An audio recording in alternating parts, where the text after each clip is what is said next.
Continuamos con el programa 672 de Susurros en tus oídos, 16 años en el aire de Radio Sónica, el programa más antiguo de la radio, y desde hace ya más de 4 años dedicado a fomentar y promover las producciones de teatro independiente, que como siempre digo, es un teatro que la rema en dulce de leche requiere mucho amor y la hace a todo pulmón. Así que le voy a dar la bienvenida a dos amigos ya que han estado, por supuesto, aquí en Susurros. Bienvenido Enrique Dacal. Hola, ¿cómo estás, Luis? Un placer que estés nuevamente en el programa. Gracias, el placer es mío. Y le doy también la bienvenida a Néstor Navarría, que también ha estado en Susurros. Bienvenido, Néstor. Muchas gracias, Luis. Vamos a estar hablando de La cabeza de Goliat, una obra que vi el otro día que me pareció absolutamente extraordinaria. Para los que me siguen en Instagram y en Facebook, han leído la humilde, siempre digo porque no soy crítico de teatro, reseña que escribí con todo lo que me pasó cuando vi esta maravillosa obra. ¿Qué te pasó a vos que elegiste dirigirla? Bueno, mira, yo casi ni me di cuenta que elegí dirigirla porque la conozco desde que estaba en la cabeza de Jorge Palante, que es el autor. Con Jorge somos amigos, yo ya dirigí un par de obras con él y de él. Y en sucesivas cenas, de vez en cuando que nos encontramos, me empezó a contar una historia que le trinaba en la cabeza, que era un hipotético encuentro entre Pasolini y Caravaggio, partiendo de un dato muy, muy cierto, que es que a la muerte de Pasolini, entre su multitud de papeles, se encontraron papeles en donde existían diálogos de una supuesta película, en donde Caravaggio dialogaba con él. A partir de ahí, todo lo demás es un invento de Jorge, que en realidad me lo fue contando, yo se lo fui criticando, nos fuimos peleando en alguna comida, hasta que un buen día la obra estaba terminada y a los postres me la leyó Palante en un boliche, me acuerdo, en el restaurante Reencuentro ahí en Palermo. Y yo me encontré con que le decía, bueno, mira, pero yo no puedo empezar hasta dentro de 2 o 3 meses. Ese tipo de diálogos como si me lo hubiese ofrecido la obra y yo le hubiese dicho que sí. No hizo falta ninguna de las dos cosas, es decir, yo la conozco desde la gestación. Ni me cuestioné no meterle las manos a un texto que tenía semejantes personajes, sobre todo a Pasolini, y sobre todo con el enganche que él buscaba, que era la actuación de esa actriz emblemática de Pasolini, que fue Laura Betti, que me daba una posibilidad teatral y equívoca, digamos, para juntar esos dos tiempos tan disímiles. Era muy, muy lindo el desafío de trabajar con actores que resuelvan la cosa, digamos, sin ningún otro artificio, ¿no? Néstor, tú te decía recién antes de empezar, ¿no?, que me impactó mucho tu parecido con Pasolini, especialmente cuando tenés los anteojos puestos. Uno ve a Pasolini, el pelo, la actitud, se nota que has hecho un estudio de todos sus gestos, sus modos. Sí, en principio te contaba un poco esto, que primero para arribar tuve que hacer un trabajo, que veníamos de una pandemia, veníamos de una situación difícil y que tuve que ponerme a trabajar con el cuerpo para llegar a determinado punto. Y después yo veía siempre películas de Pasolini y entrevistas, y sí profundicé mucho más eso. Ahora, después, en la propuesta de trabajo, la historia no era que íbamos a buscar a Pasolini tal cual Pasolini, ¿no? No. Dentro de empezaron a surgir cosas que tenían relación con lo que se está contando y con el suceso del presente de la escena, me parece, principalmente. Y donde yo también me voy sorprendiendo, o sea, yo también me voy encontrando con cosas que después me pongo a pensar y digo, pero yo no quería, digo, entre aspas, ilustrar, ¿no? Claro. Determinadas cosas de Pasolini. Yo lo vivo transitándolo, o sea, no encuentro ilustración en ese sentido, ¿viste? Me parece que logramos un buen punto en esa búsqueda y en el desarrollo de esa búsqueda. Lo que a mí más me impactó de la obra es que se puede leer en distintos niveles. O sea, lo podés ver como, bueno, una obra de ficción, el encuentro entre dos grandes, uno del mundo de la pintura, otro del mundo del cine. Podés ahondar un poquito más y lo podés ver entre el encuentro de dos personas altamente controvertidas, cada uno en su época. Podés ahondar un poquito más y podés ver toda la estructura que envuelve, que es, bueno, por ejemplo, la hipocresía de la iglesia. O sea, hay un subtexto muy rico, ¿no? Y creo que vos captaste esa riqueza, ¿no? Como director, de poder mostrar esas capas y que, bueno, cada quien se acomode en la capa que más le cuaje, ¿no? Sí, sí. A medida que va avanzando el trabajo, la obra, digamos, se van quedando diseñados. En realidad tartamudeo un poco porque me quedé pensando en lo que decía Néstor recién, y yo creo que nosotros no buscamos pergeñar a Pasolini tal cual, pero me parece que para aportar un poco de magia Pasolini nos encontró a nosotros, Sí, que es distinto. está muy bien. Porque de repente no nos dábamos cuenta y nos amoldábamos a imágenes que después descubríamos que eran del verdadero Pasolini, ¿no? O del verdadero Caravaggio, a pesar de que había poca imagen de él como persona. Pero vuelvo a lo que me preguntabas, es decir, se iban diseñando dos personajes que para mí tienen un atractivo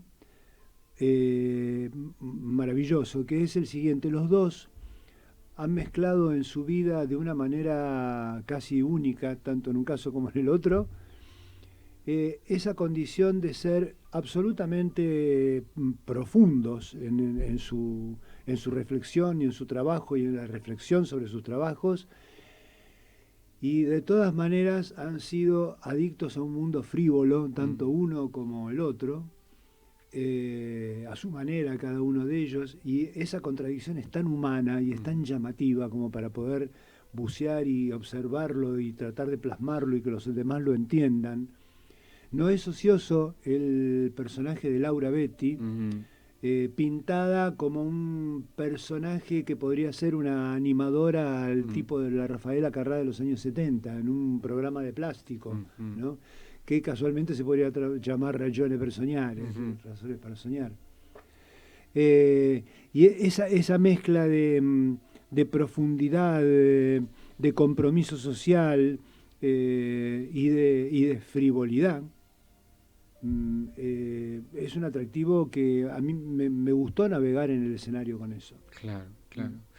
Néstor, ¿cómo fue volver al escenario precisamente, después de tan difícil periodo que hemos vivido todos? Claro, hubo todo un recorrido. O sea, uno, por ejemplo, en mi caso, con La cabeza de Goliat, en el primer año de pandemia recibo el material, que nos comunicamos con Enrique me pasa el material, y era una contradicción total, porque de repente yo leí el material y a mí, desde mi subjetividad, me pareció sumamente rico, poético, que eso te levanta, te dan ganas de hacer.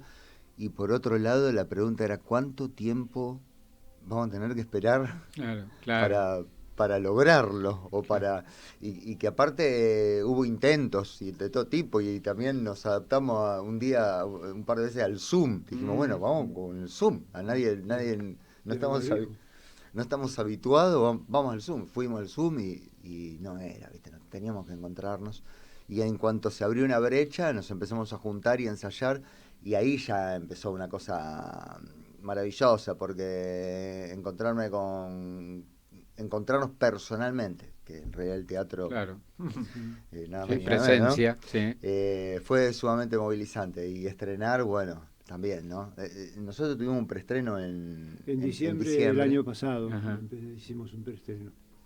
Que creo que nos comunicamos en esa época. Y yo expliqué algo por el estilo de que estrenábamos en diciembre y volvíamos recién en abril. Claro, ¿no? claro, Sí, sí. claro. Pero bueno, la apuesta es maravillosa en un teatro que es hermoso como el Tadrón, que es un teatro muy muy cálido, muy lindo, que está lleno de objetos ahí cuando entras, ¿no? Y es como, bueno, entrar un poco es un viaje en el tiempo. Yo lo sentí como verdaderamente un viaje en el tiempo, ¿no? Tuvimos mucha suerte, tuve principalmente mucha suerte con la elección del elenco, porque aparte de conocerlos a los tres por distintas circunstancias, Marcelo Sánchez al Caravaggio, a Connie Marino en en Laura Betti, acá en Navarría, en Pasolini. Pero aparte de conocerlos a ellos y conocerlos en sus recursos, en sus lenguajes, tuvimos mucha suerte en donde de repente se fundó un idioma gestual, un mismo código de trabajo, en donde realmente la cosa fluyó y fluyó y fluyó. No te diré que no hubo trastabilladas, como siempre, son esperables, pero fluyó muchísimo. Es decir, esa apuesta maravillosa, entre comillas, que vos podés apreciar y que vos opinas así, es una apuesta realmente surgida desde la entraña de los actores. Yo planteé un ambiente y planteé 2 o 3 reglas de juego. A partir de ahí mi laburo fue rescatar lo que pasó con esas 3 personas, que fue realmente, creo que no hubo necesidad de marcarle nunca nada a nadie, con las equivocaciones que supone marcar, ¿no? Pero no, realmente fue muy placentero, muy placentero el laburo. Me gustó mucho lo escenográfico, ¿no? Este gran sofá, la botella blanca, los vasos blancos, todo blanco, ¿no? Y de pronto las flores rojas, ¿no? O sea, que la gente destaca eso. Sí, claro, porque es como, viste, marca ahí un tinte, ¿no? Fuerte. Y estos paneles que al darse vuelta vemos bosquejos, ¿no? Claro. De cuadros de Caravaggio. Sí. O sea que entras directamente al mundo del arte, de la creación artística, y creo que eso también es lo rico de la obra. Toda esa escenografía es el invento blanco sobre blanco, es un invento de Julieta Capese, que es nuestra escenógrafa y vestuarista. Realmente fue muy... Con los presupuestos que vos sabés que manejamos en Teatro Independiente, de repente logró eso. Le debemos una vela a cada santo también, porque algún día vamos a tener que devolver el sillón. Pero bueno, tuvimos mucha suerte y fue una embocada. El planteo estético fue muy... Esto que vos decís de los paneles, originalmente es una escena más para cine que para teatro, porque acto número tanto en el estudio de Caravaggio. ¿Cómo hacemos con el estudio de Caravaggio? No podemos. Y ahí inventamos esa historia de los paneles que se daban vuelta. Fue muy lindo, ¿verdad? Se nos nota que estamos muy contentos, creo. Sí, además el público, la función que yo estuve a lleno, el público súper entusiasmado, y aplaudieron a rabiar, porque realmente, bueno, los 3 están maravillosos en su composición. Y esto me parece que hace que uno salga del teatro lleno, porque ha visto algo realmente que lo ha dejado pensando, muy bien actuado, muy bien dirigido, con esta escenografía que te impacta por la aparición de un rojo que corta tanto blanco. O sea, una historia convocante. ¿Qué más podemos pedir, no? Sí, me parece que hay una serie de cosas interesantes para ir a verla. Y uno es ahí donde, y esto yo lo remarco siempre en cada programa, ¿no? El esfuerzo que implica, como decía recién Enrique, ¿no? Montar una obra de teatro independiente, ¿no? Por más que tengas una escenografía pequeña, lo que fuere, pero bueno, hay un montón de cuestiones, de detalles, como bueno, el iluminador, el sonidista, la sala, todo esto forma parte del paquete y realmente hay que tener mucho amor, ¿no? Sí, por eso cuando se da todo eso, y vos decías recién, Ivonne, ¿y qué más se puede pedir? Creo que Néstor más o menos lo dijo, ahora se puede pedir público. Claro, es decir, que hemos arrancado muy bien, seguimos muy bien y esperemos que nos sigan apoyando. Pero por supuesto que los van a seguir apoyando porque, insisto, yo creo que la obra se puede leer en varios niveles y tiene el hecho de rescatar a estos 2 grandes de la historia, ¿no? Desde 2 puntos diferentes, 2 miradas diferentes sobre la vida, pero ambos realmente transgresores, cada uno a su modo y en su época. Y creo que esto también es importante destacar, ¿no? Porque el ser artista tal vez tiene que ver con ser transgresor. No sé, lo pregunto. Sí, creo que en cierta manera sí. Si el artista es conformista, es probable que no sea artista, para seguir con la rima. Claro, porque es decir, ¿dónde está la posibilidad de lo nuevo o del avance en alguna dirección gracias a la obra de arte, ¿no? Sí, creo que sí, la transgresión está implícita. Nos desafía el artista, ¿no? Nos desafía, nos hace pensar, además de emocionarnos y todas estas otras cosas, pero nos dice a través de ese cómo sí, bueno, mirá, si te atreves, esto es lo que podés, ¿no?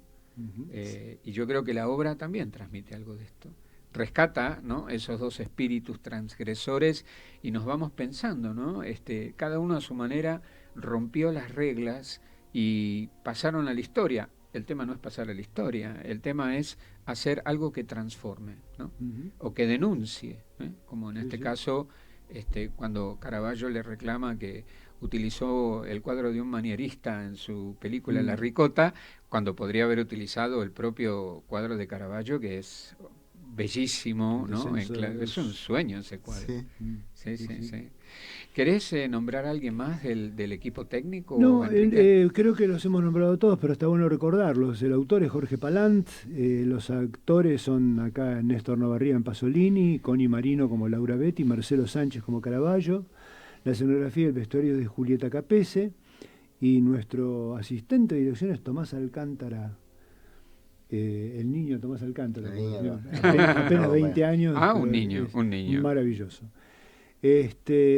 No, y nada más que agregar, más allá de que vengan a verlo. Esto sucede en el Tadrón. En el Tadrón los sábados a las 18 horas. Hermoso horario, porque después salís, te vas a tomar una copita, noche para fantástica, salir. ¿no? Sí. Bien. Es lindo porque entras con el sol de Palermo y salís con las primeras no luces de la noche de Palermo. Claro. Bueno, muchas gracias Enrique Dacal por haber venido esta noche a hablar de La cabeza de Goliat, una obraza. Gracias por tu invitación y por tu fervor. No, por favor, y muchas gracias Néstor Navarría. Todo lo mejor que esta cabeza siga dando que hablar, ¿sí? Muy bien, muchas gracias, Luis. Gracias. Bueno, gente, no se olviden que ir al teatro es seguro y que todavía la pandemia continúa, un poquito más de barbijo, no le hace mal a nadie. Los casos están subiendo, es así, fluctúa, ¿no? Como la marea, sube, baja.